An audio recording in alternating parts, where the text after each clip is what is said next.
Hello there, Lindsay here, the Frugal Crafter. I figured while I still had my Inktense blocks out on my table, we could do a little painting with them. So I'm working on just inexpensive white watercolor paper, 90 pound. It's what I use for kind of practice stuff. And I'm going in the center, and I am just giving a bunch of yellow, just putting a bunch of yellow down. I'm actually going to put a little bit more right there in the center. And then I'm going to take my kind of fuchsia color, and I'm going to go above it. Bring the color up and go below the yellow, kind of overlapping it a little bit and bringing the color down to the bottom. And then I'm going to grab a little of this turquoise and add some of that to the top and bottom of the page as well. We're going to make a sunset, and this is actually a project that I did with a few of the area Webelow troops because they, for their artist activity pin, they needed to do a painting with an artist. So this is a really good project for that. We're going to start at the middle and just use a wet brush and liquefy it. You can blend it up into the fuchsia color so you get a little bit of orange. Probably should have taped my paper down, but you know, I'm just doing this quick little sketch. You might want to tape it down when you go to make yours. So just liquefying this color.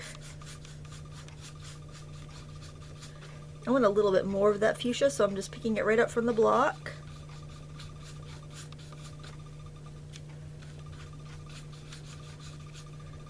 A little more up here too. This can also be done with soft pastels if you don't want to use, if you don't have watercolor sticks, or you could just do it plain watercolors or acrylics, or even oils, whatever you want, whatever you have. And then I'm rinsing my brush between colors just so I have nice fresh blends.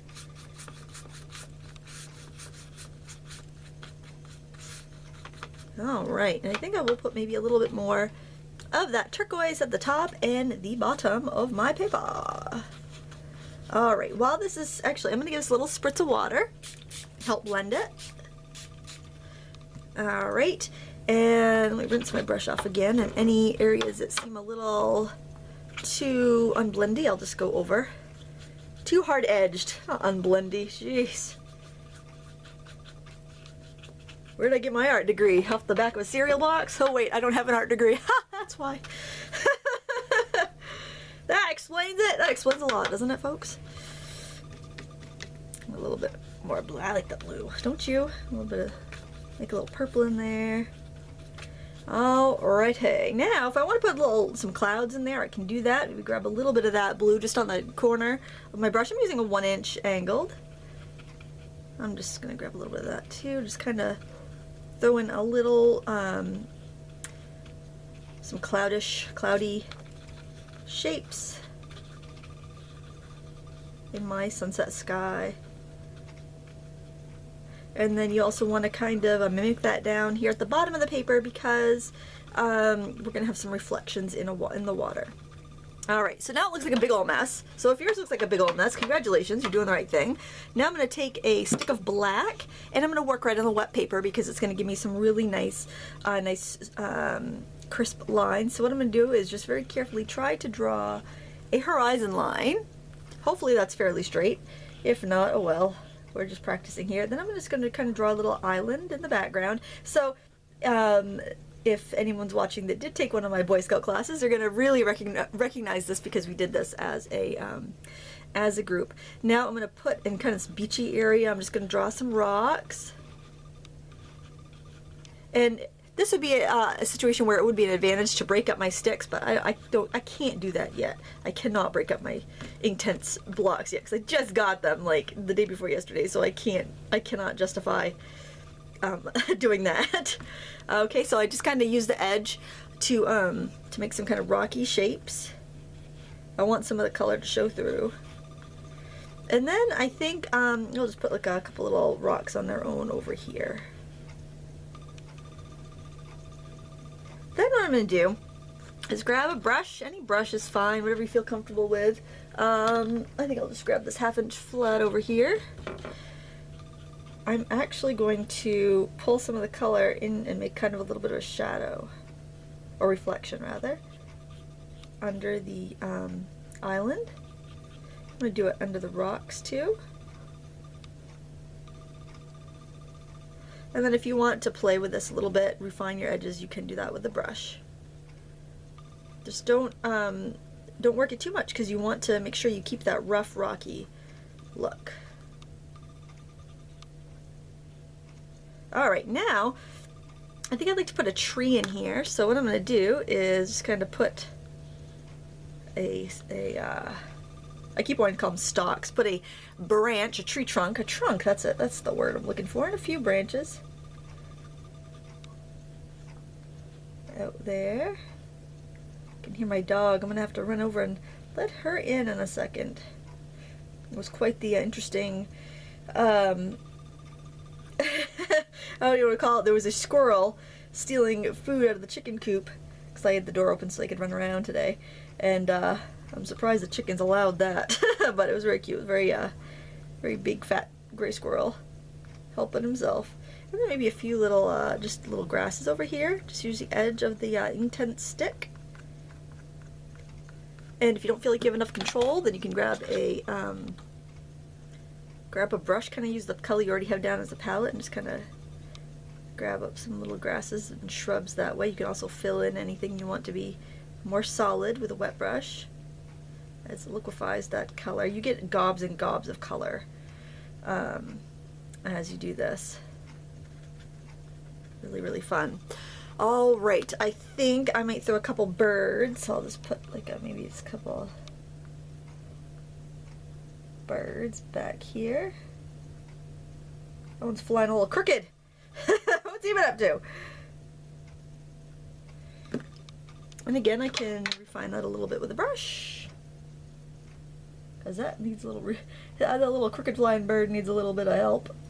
Look at my little fingerprints. So that's another reason I should tape it down, because you can see all my little fingerprints along the edge. Now, if I want this to be a more summer scene, look at this. I can pick up this. I have like a non-stick mat here, and I can actually dab on some leaves, so it's more of a summer or spring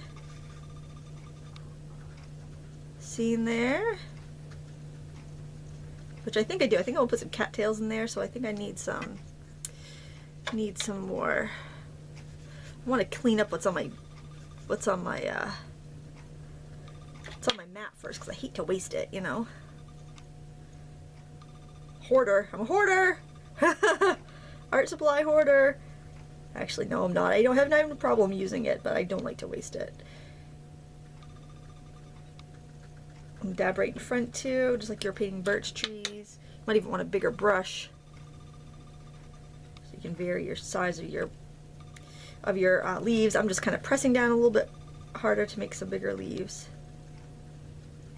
And I feel like since I've gotten rid of those branches, I feel like I want some more scraggly branches here, just kind of some shrubs kind of coming out of the ground.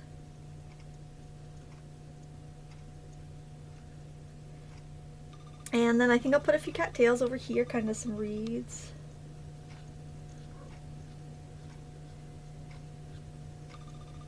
Luckily it's not too cold out. My dog's just gonna have to wait a minute, I think. I'm using the just pressing my brush down, get the cattails on the reeds there. And some aren't on the reeds, I'll just paint in some more reeds later. Adding some scale by going up above the where the mountain is. I'm going to add a little bit more.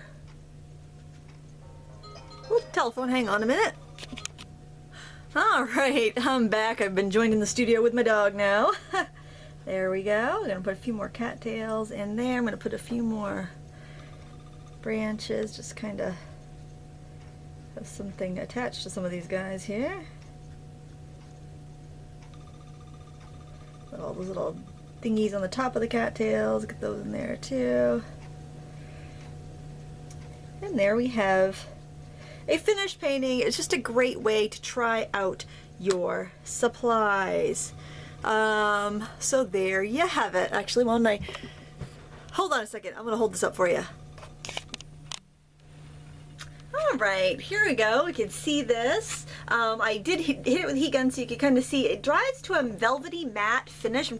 I always feel like I'm trying to brush my hair backwards in the mirror when I'm I'm looking at this.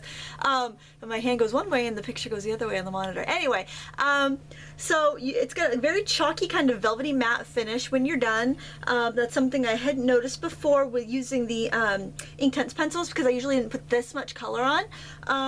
But it's got a very soft look, and it's just a really fun way to get to know your media. Not only can you do this with the Inktense blocks, but you can also do it with chalk pastels, watercolor paints, acrylic paints, oil paints. It's a really, it's just a really fun, super easy landscape that you can paint to introduce yourself to your new supplies. And also, it's a really fun landscape that you can paint with your children, or a classroom full of children, or your Boy Scouts or Girl Scouts that are working towards their artist activity badges. I want to thank you so much for watching. If you like this video, please give me a thumbs up and subscribe. Until next time, happy crafting.